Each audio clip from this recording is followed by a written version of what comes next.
अयोध्या। अयोध्या भगवान श्री राम की जन्मभूमि है। यह उत्तर प्रदेश में स्थित है। श्री राम ने अपनी वनवास यात्रा यहीं से प्रारंभ की थी। श्रृंगवेरपुर। प्रयागराज से 20-22 किलोमीटर दूर वे श्रृंगवेरपुर पहुंचे, जो निषाद राजगोह का राज्य था। यहीं पर गंगा के तट पर उन्होंने केवट से गंगा पार करने को कहा था। श्रृंगवेरपुर को वर्तमान में सिंगरौर कहा जाता है। प्रयाग। आगे चलकर श्री राम अपने भाई लक्ष्मण और पत्नी सीता सहित प्रयाग पहुंचे थे। प्रयाग को वर्तमान में प्रयागराज कहा जाता है। चित्रकूट। प्रभु श्री राम ने प्रयाग संगम के समीप यमुना नदी को पार किया और फिर पहुंच गए चित्रकूट। चित्रकूट वह स्थान है जहां राम को मनाने के लिए भरत अपनी सेना के साथ पहुंचते हैं। तब जब दशरथ का देहांत हो जाता है, भरत यहां से राम की चरण पादुका ले जाकर उनकी चरण पादुका रखकर राज्य करते हैं। अत्रि आश्रम। चित्रकूट के पास ही सतना मध्य प्रदेश स्थित अत्रि ऋषि का आश्रम था। हालांकि अनुसुईया पति महर्षि अत्रि चित्रकूट के तपोवन में रहा करते थे, लेकिन सतना में रामवन नामक स्थान पर भी श्री राम रुके थे, जहां ऋषि अत्रि का एक और आश्रम था।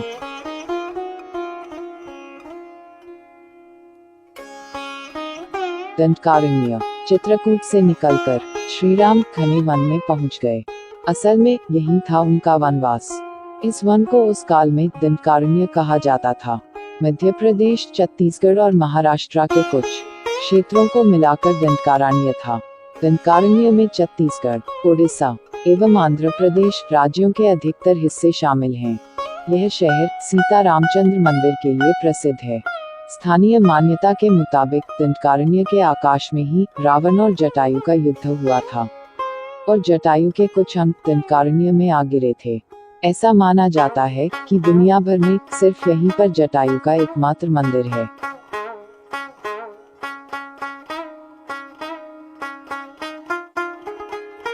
पंचवटी। दंडकारण्य में मुनियों के आश्रमों में रहने के बाद श्री राम अगस्त्य मुनि के आश्रम गए। यह आश्रम नासिक के पंचवटी क्षेत्र में है, जो गोदावरी नदी के किनारे बसा है। यहीं पर लक्ष्मण ने शूर्पणखा की नाक काटी थी। राम लक्ष्मण ने खर व दूषण के साथ युद्ध किया था। गिद्धराज जटायु से श्री राम की मैत्री भी यहीं हुई थी। वाल्मीकि रामायण अरण्यकांड में पंचवटी का मनोहर वर्णन मिलता है। सर्वतीर्थ। नासिक क्षेत्र में शूर्पणखा, मारीच और खर व दूषण के वध के बाद ही रावण ने सीता का हरण किया और जटायु का भी वध किया था, जिसकी स्मृति नासिक से 56 किलोमीटर दूर ताकेत गांव में सर्वतीर्थ नामक स्थान पर आज भी संरक्षित है। जटायु की मृत्यु सर्वतीर्थ नाम के स्थान पर हुई, जो नासिक जिले के इगतपुरी तहसील के ताकेत गांव में मौजूद है। इस स्थान को सर्वतीर्थ इसलिए कहा गया क्योंकि यहीं पर मरणासन जटायु ने सीता माता के बारे में बताया। राम जी ने यहाँ जटायु का अंतिम संस्कार करके पिता और जटायु का श्राद्ध तर्पण किया था।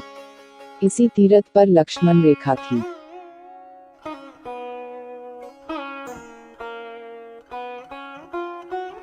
पर्णशाला। पर्णशाला आंध्र प्रदेश में खम्माम जिले के भद्राचलम में स्थित है। पर्णशाला गोदावरी नदी के तट पर स्थित है। मान्यता है कि यही वह स्थान है जहां से सीता जी का हरण हुआ था। हालांकि कुछ मानते हैं कि इस स्थान पर रावण ने अपना विमान उतारा था। इस स्थल से ही रावण ने सीता को पुष्पक विमान में बिठाया था, यानी सीता जी ने धरती यहाँ छोड़ी थी। इसी से वास्तविक हरण का स्थल यह माना जाता है। यहाँ पर राम सीता का प्राचीन मंदिर है।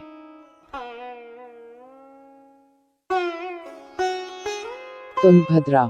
सर्वतीर्थ और पर्णशाला के बाद श्री राम लक्ष्मण सीता की खोज में तुंगभद्रा तथा कावेरी नदियों के क्षेत्र में पहुंच गए। तुंगभद्रा एवं कावेरी नदी क्षेत्रों के अनेक स्थलों पर वे सीता की खोज में गए।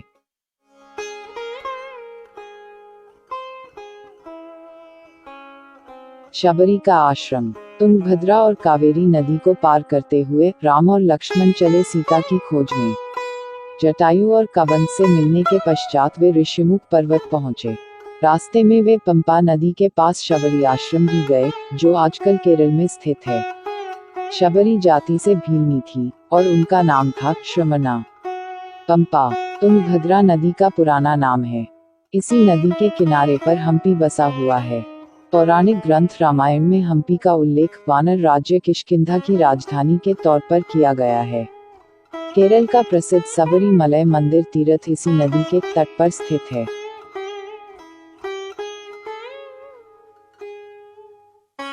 ऋषिमुख पर्वत। मलय पर्वत और चंदन वनों को पार करते हुए वे ऋषिमुख पर्वत की ओर बढ़े।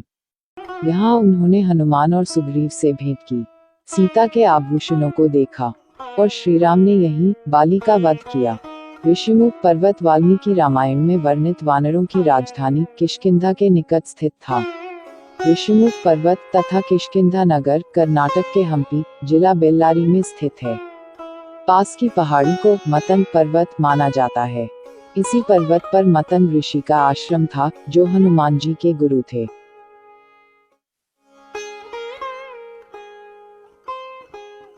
कोडिकराई।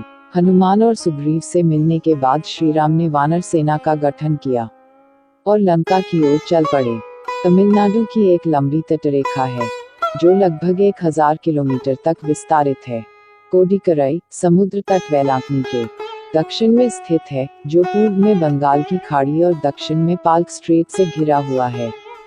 यहाँ श्रीराम की सेना ने पड़ाव डाला और श्रीराम ने अपनी सेना को कोडिकराई में एकत्रित कर विचार विमर्श किया। लेकिन राम की सेना ने उस स्थान के सर्वेक्षण के बाद जाना कि यहाँ से समुद्र को पार नहीं किया जा सकता और यह स्थान पुल बनाने के लिए उचित भी नहीं है।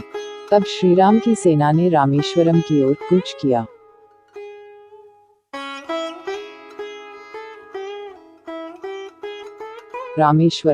रामेश्वरम समुद्र तट एक शांत समुद्र तट है और यहाँ का छिछला पानी तैरने और सनबेदिंग के लिए आदर्श है। रामेश्वरम प्रसिद्ध हिंदू तीर्थ केंद्र है। महाकाव्य रामायण के अनुसार भगवान श्रीराम ने लंका पर चढ़ाई करने के पहले यहाँ भगवान शिव की पूजा की थी। रामेश्वरम का शिवलिंग श्रीराम द्वारा स्थापित शिवलिंग है।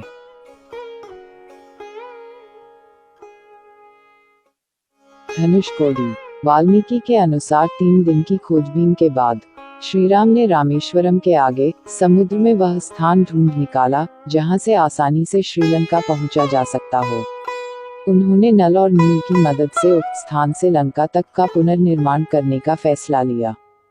धनुषकोडी भारत के तमिलनाडु राज्य के पूर्वी तट पर रामेश्वरम द्वीप के दक्षिणी किनारे पर स्थित एक गांव है। यह पंबन के दक्षिण पूर्व में स्थित है। यह श्रीलंका में तलैमनार से करीब 18 मील पश्चिम में है।